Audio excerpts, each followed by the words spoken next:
জয় Hind everyone. ভারতের ইতিহাসেই প্রথমবারের মতো আইপিএল ক্রিকেটকে সাসপেন্ড করে দেওয়া হয়েছে।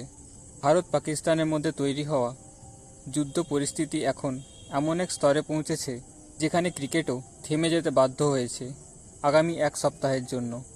সম্প্রতি পাঞ্জাব কিংস ও দিল্লি ক্যাপিটালসের মধ্যেকার ম্যাচটি ধর্মশালা গ্রাউন্ডে চলাকালীন আচমকা খেলা বন্ধ করে দিতে হয়।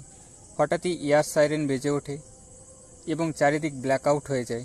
প্লেয়ার ও দর্শকদের নিরাপত্তার কথা মাথায় রেখে খেলা বন্ধ করে দেওয়া হয়।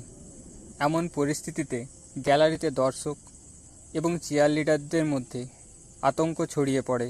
ভাইরাল হওয়া এক ভিডিওতে একজন চিয়ারলিডার বলেন, আমরা জানি না পরের মুহূর্তে কী হতে পারে, বিস্ফোরণ, বিমান হামলা, কেউ নিশ্চিত নয়।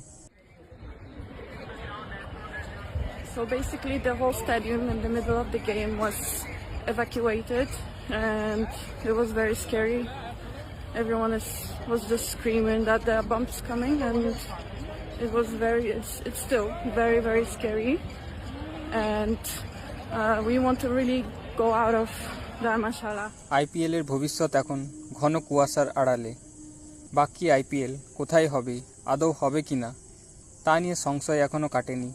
অন্যদিকে পাকিস্তান তাদের ঘরোয়া লিগ পিএসএলকে সংযুক্ত আরব আমিরাতে স্থানান্তরের পরিকল্পনা করলে ইউএই পাকিস্তানের প্রস্তাবে সাড়া দেয়নি বলে জানা গিয়েছে। পরিস্থিতি এমন থাকলে বাকি আইপিএল কি ইউএইতে হবে সেটা এখন দেখার বিষয়।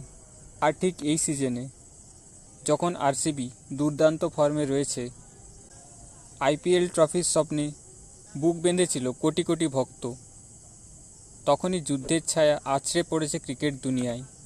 ভাগ্যের নির্মম পরিহাস, আরসিবির জন্য যেন আরও একটা আনফিনিশড স্টোরি। ক্রিকেট এখন বিরতিতে, আর দেশ জেগে আছে এক অনিশ্চয়তার প্রহর গুণে। এই সম্বন্ধিত অন্যান্য আপডেট পেতে সাবস্ক্রাইব করুন জ্ঞান ট্যাবলেটকে।